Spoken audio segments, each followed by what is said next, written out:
자, 오늘 우리 수요일 이 시간에 열왕기상 1장 11절부터 21절까지 말씀 통해서 왕이 되기에 합당한 자는 누구인가 제목으로 오늘 하나님 말씀을 받겠습니다. 고려가 망하고 고려 시대가 망하고 이제 태조 이성계가 조선을 건국하죠.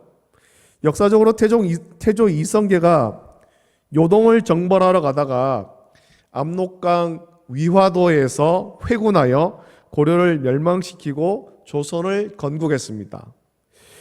태조 이성계가 조선을 건국할 때 1등 공신은 누가 뭐라고 해도 그 태종 이방원이었죠. 고려의 충신인 정몽주와 그 선주교에서 나오는 시조는 아주 유명합니다. 이방원은 아버지를 도와서 조선 개국에 가장 앞장섰고 태조 이성계의 후계자가 될 것으로 생각했습니다. 내가 이렇게 아버지를 도와서 조선을 건국하는데 가장 많은 공을 세웠으니 내가 당연히 아버지의 뒤를 이어 조선의 왕이 될 거다, 그렇게 생각했죠. 하지만 이 태조 이성계는 왕위를 이방원한테 주지 않았습니다. 왕이 되고 싶은 이방원의 야망은 물거품이 되는 것처럼 보였죠. 자신한테 줘야 되는데 자신이 당연히 받을 줄로 생각했는데 자신이 아니라 맏아들 영안대군인 이방과에게 왕위를 물려준 거예요. 이 사람이 조선의 2대 왕인 정종이죠.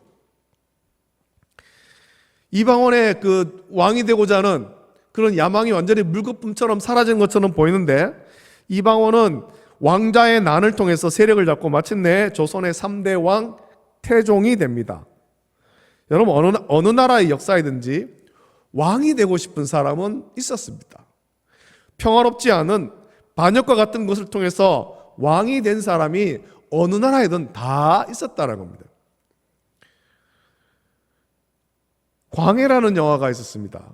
조선의 15대 왕인 광해군의 이야기를 그린 영화인데, 그 영화를 보면 이제 광해군이 이 사대부들에 의해서 암살의 위험에 빠졌을 때 광해군하고 똑같이 생긴 그 광대를 세워서 대신 왕노릇하게 했습니다.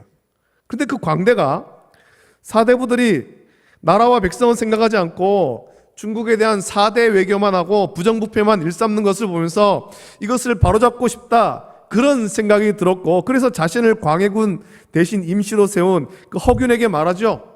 왕이 되고 싶사오이다. 제가 그 영화를 보면서 그 대사가 너무 인상 깊었던 거예요. 왕이 되고 싶소이다. 정말 광해군인 것처럼 행동하는 것을 그 영화에서 보여줍니다. 하지만 왕이 되고 싶다고 모든 사람이 다 왕이 될 수는 없습니다. 영화에서 외모와 목소리가 비슷하다고 왕이 될 수 있는 것이 아니죠. 왕으로서 가져야 될 자질이 있어야 되는 거예요. 결단력이 있어야 되고 정치력이 있어야 합니다. 그리고 무엇보다도 무엇이 옳고 그른지 판단할 수 있어야 되는 것입니다. 이스라엘의 왕은 이 모든 자질 중에서 가장 중요한 한 가지가 더 필요한데, 이스라엘의 왕은 하나님께서 지명하는 거예요. 사람이 세우는 것이 아니라 하나님께서 지명하여 왕을 세우시는 거죠. 하나님께서 사무엘 선지자와 같은 그 선지자를 통해서 하나님께서 지명하는 사람, 하나님 마음에 합한 사람, 하나님 뜻대로 하나님 백성을 통치할 사람의 머리에 기름을 부어 왕을 삼아 하나님 백성을 통치하게 하신 것입니다. 솔로몬이 왕이 되어서 기브온의 산당에 올라가 1,000번제를 드립니다. 나중에 그 말씀을 또 우리 묵상하겠습니다만, 열왕기상 3장 5절 말씀 보면 그렇게 1,000번제를 드린 솔로몬을 기뻐하신 하나님께서 말씀하십니다. 그 말씀에 기브온에서 밤에 여호와께서 솔로몬의 꿈에 나타나시니라. 하나님이 이르시되 내가 내게 무엇을 줄꼬 너는 구하라 라고 말씀하죠. 솔로몬이 너무 기뻐서, 솔로몬이 그렇게 예배를 드린 그것이 너무나도 하나님 마음이 기뻐서 구하는 대로 주겠다는 거예요. 무엇이든지 구해라. 그때 솔로몬이 구한 것이 무엇입니까? 열왕기상 3장 7절부터 9절 말씀 보면 솔로몬이 이것을 구하죠. 나의 하나님 여호와여, 주께서 종의 아버지 다윗을 대신하여 왕이 되게 하셨사오나 종은 작은 아이라 출입할 줄을 알지 못하고 주께서 택하신 백성 가운데 있나이다. 그들은 큰 백성이라 수요가 많아서 셀 수도 없고 기록할 수도 없사오니 누가 주의 이 많은 백성을 재판할 수 있사오리까? 듣는 마음을 종에게 주사 주의 백성을 재판하여 선악을 분별하게 하옵소서라고 구했습니다. 이 솔로몬이 구한 것은 단지 세상에서 가장 뛰어난 지혜를 달라 그렇게 구한 것이 아닙니다. 하나님께서 자신을 이스라엘, 하나님 백성을 통치할 왕으로 세우셨는데 하나님 백성을 하나님 뜻대로 통치할 지혜, 하나님 편에서 선악을 분별할 지혜를 달라 그렇게 구한 것입니다. 내 멋대로 통치하는 것이 아니라 하나님 편에서 하나님 뜻대로 선악을 분별해서 재판할 수 있는 지혜를 달라는 거죠. 자기 마음대로 통치하는 것이 절대 아닙니다. 반드시 하나님 뜻대로 통치하는 것입니다. 솔로몬이 하나님 뜻대로 하나님 백성을 통치할 지혜를 달라고 구했을 때 하나님께서 기뻐하시면서 그가 구한 놀라운 지혜와 함께 구하지 않은 부귀와 영광도 덤으로 주신 거예요. 이스라엘의 왕은 이런 사람이 되는 거죠. 이런 자리인 것입니다. 그래서 사람이 보기에 좋은 왕, 사람의 인기를 얻는 왕을 세우는 것이 아니라 하나님 보시기에 합당한 사람을 왕으로 세워야 하는 것이죠. 하나님께서 세우시는 왕은 사람이 보는 것과 같지 않습니다. 우리는 그 사실을 하나님께서 다윗을 왕으로 세우시는 것을 통해서 확인할 수 있었습니다. 하나님께서 사울을 버리시고 새로운 왕을 세우시고자 사무엘에게 말씀하셨습니다. 사무엘은 이새의 집에 가서 그의 아들들을 봅니다. 맏아들 엘리압을 보았을 때 사무엘이 마음에 들어서 이렇게 얘기하죠. 마음에 이르기를 여호와의 기름 부으실 자가 과연 주 앞에 있다라고 합니다만 하나님께서 그의 용모와 키를 보지 말라고 말씀하시면서 하나님께서 이미 엘리압을 버렸다라고 말씀하신 거예요. 버렸다. 그리고 아주 중요한 말씀을 하시죠. 내가 보는 것은 사람과 같지 아니하니 사람은 외모를 보거니와 나 여호와는 중심을 보느니라 라고 말씀하십니다. 중심을 보시는 거예요. 중심. 그리고는 그 식사 자리에 초대도 받지 못하고 들에서 홀로 양을 치고 있던 다윗에게 기름을 부으시고 이스라엘의 두 번째 왕으로 세우셨습니다. 압살롬도 왕이 되고 싶어 했습니다. 분명히 압살롬은 아주 준수하게 생겼고 사람들에게 인기가 많았습니다. 하나님께서 세우신 왕은 그러나 하나님께서 세우신 왕은 압살롬이 아니었죠. 본문에 기록되어 있는 아도니아도 마찬가지인 거예요. 다윗 왕이 늙어서 이제 자신이 왕이 될 줄로 생각하고 사람들을 불러 모읍니다. 다윗의 측근들을 불러 모읍니다. 제사장 아비아달도 불러 모읍니다. 자신이 왕이 될 줄로 생각한 거예요. 아도니아는 생각하기를 이제 다윗 왕이 아버지가 늙어 기력이 쇠하였으니 마땅히 자신이 왕이 되리라 생각하고 스스로 왕의 즉위식을 가지는 것입니다. 그러나 아도니아 역시 하나님께서 세우시는 왕이 아니죠. 아도니아는 자신과 모의한 요압과 제사장 아비아달 그리고 다른 왕자들과 유다 사람들을 모아 잔치를 베풀고 그곳에서 왕이 되고자 했습니다. 스스로 왕의 즉위식을 마련하는 거예요. 이 일을 나단 선자가 들었고 나단 선자는 밧세바에게 이 이야기를 전해줍니다. 그럼 나단 선지자가 밧세바에게 이 이야기를 전하는 이유가 무엇이겠습니까? 새로운 왕은 아도니아가 아니라 솔로몬이 되어야 하기 때문입니다. 왜냐하면 하나님께서 다윗을 통해 다음 왕은 솔로몬이 될 것이다 그렇게 이미 말씀하셨기 때문이에요. 그래서 나단 선자는 밧세바에게 가서 어떻게 할지에 대해서 말합니다. 그것은 비록 나이가 많아 늙고 기력이 쇠하였지만 여전히 왕좌에 있는 다윗 왕에게 가서 왕의 입으로 다음 왕이 누구인지에 대해서 공포해 달라라는 것입니다. 합당한 절차를 거쳐서 모든 백성에게 다음 왕을 공포해 달라라는 거죠. 요 며칠 사이에 아직까지도 이 왕의 제도가 있는 그 나라에 어떤 한 뉴스가 있었지 않습니까? 영국에서 엘리자베스 2세 여왕의 남편인 필립 공이 이제 99세의 나이로 세상을 떠났습니다. 아직까지도 영국의 왕은 엘리자베스 여왕입니다. 여왕. 나이가 95세가 되었는데 아직까지 왕으로 있는 거예요. 아직까지 정정하죠. 그의 아들이 다이아나 비와 그 결혼했던 그의 아들이 아직도 왕자로 있는 거예요. 그의 손자들이 왕세손 해가지고 그렇게 있는데, 결혼하고 자녀도 낳고 다 그렇게 했는데 아직까지 누구한테 왕위를 물려줄지 얘기를 안 하고 있는 거죠. 여전히 엘리자베스 여왕이 왕의 자리에 있습니다. 왕자가 왕이 되겠지만 왕자도 점점 나이가 들어가고 있거든요. 누가 왕이 될지는 아무도 몰라요. 엘리자베스 여왕이 지명하는 사람이 왕이 될 거예요. 어쩌면 자기 아들을 건너뛰어서 손자에게 왕위를 물려줄지도 모르겠습니다. 만약 그렇게 한다 하더라도 여왕이 지명해서 왕자를 물려줬기 때문에 건너뛰는 거예요. 지금 나단 선지자가 밧세바한테 이렇게 이야기하는 것이 그런 이유죠. 다윗 왕을 통해서 합법적으로 다음 왕위를 물려주라라는 겁니다. 공표하라는 거죠. 백성 앞에. 지금 아도니아는 요압과 아비아달과 모의하여서 왕이 되고자 하고 있지만 그것이 온 백성에게 공포된 것은 아닙니다. 따라서 아도니아의 계획은 반역에 불과한 거죠. 여전히 늙고 힘이 없지만 다윗 왕이 왕좌에 있는데 아도니아가 옆에서 반역을 모의한 겁니다. 그러나 아도니아가 그렇게 반역을 모의해도 다윗 왕이 자신의 후계자로 다음 왕이 누구라고 공포하는 것은 모든 백성에게 공인하는 절차인 것입니다. 아도니아의 모의와는 차원이 다른 거예요.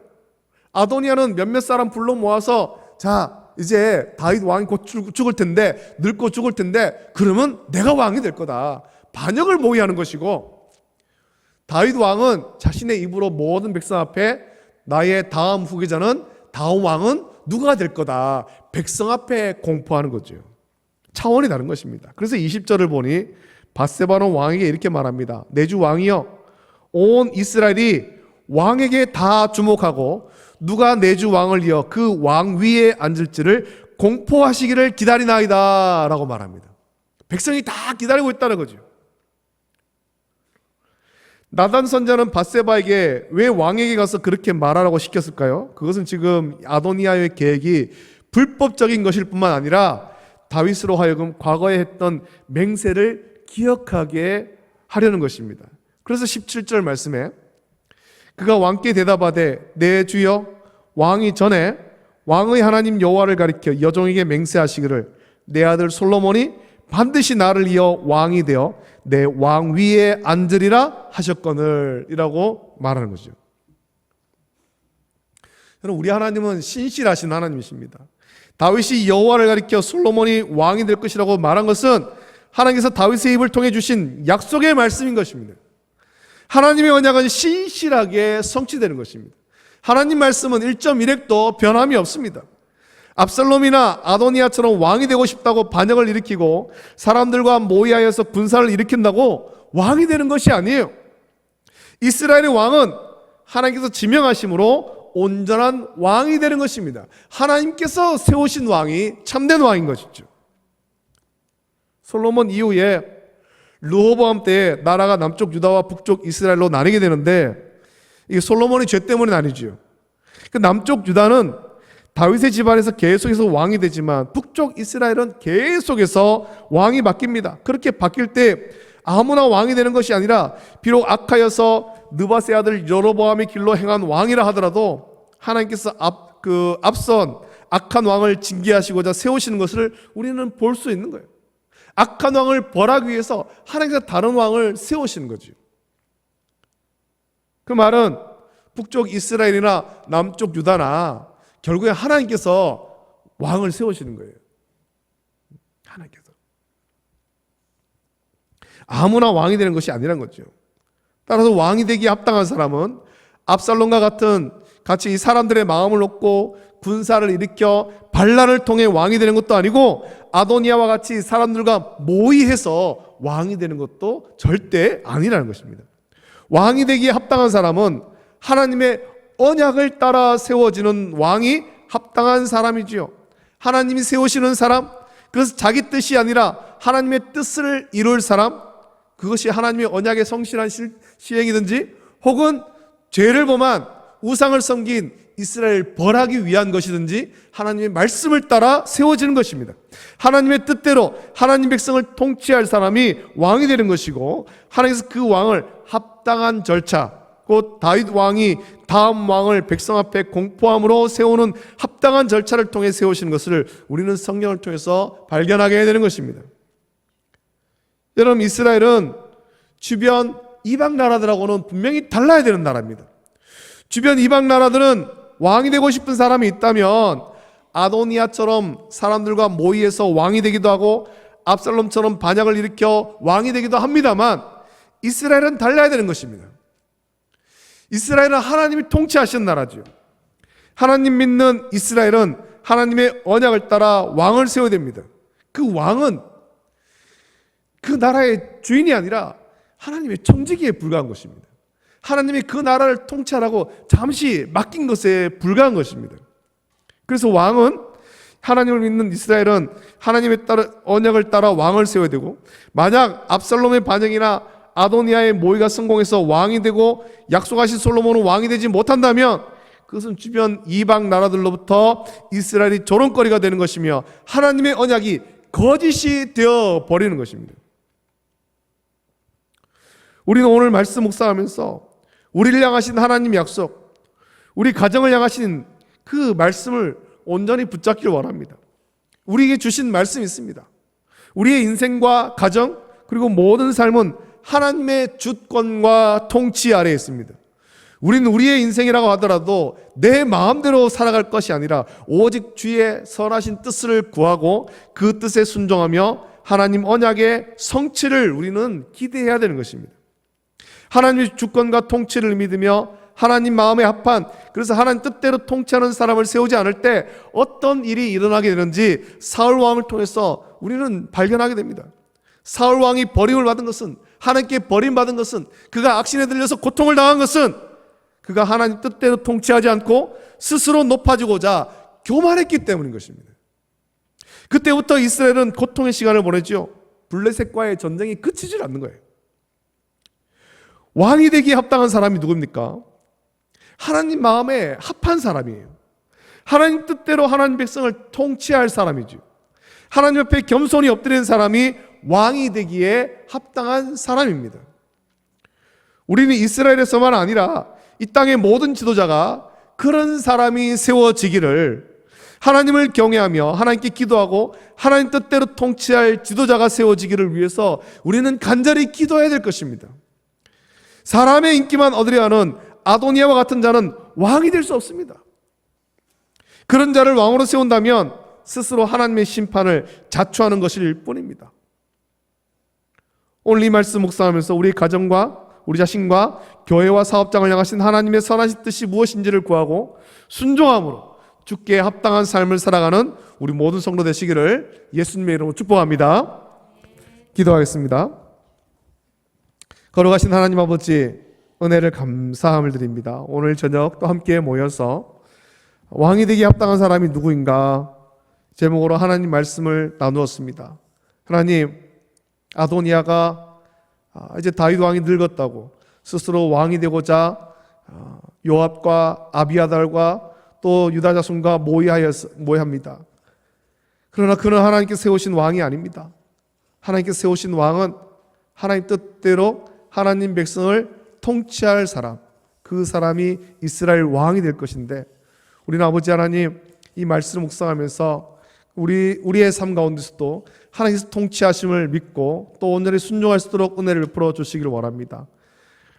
아도니아처럼 내 멋대로 살려고 하는 것이 아니라 오직 하나님의 계획과 하나님의 통치가 있음을 믿고 순종하여서 하나님 뜻을 내 인생 가운데 온전히 이루어갈 수 있도록 은혜를 베풀어 주시옵소서. 감사합니다. 예수님의 이름으로 기도드립니다. 아멘.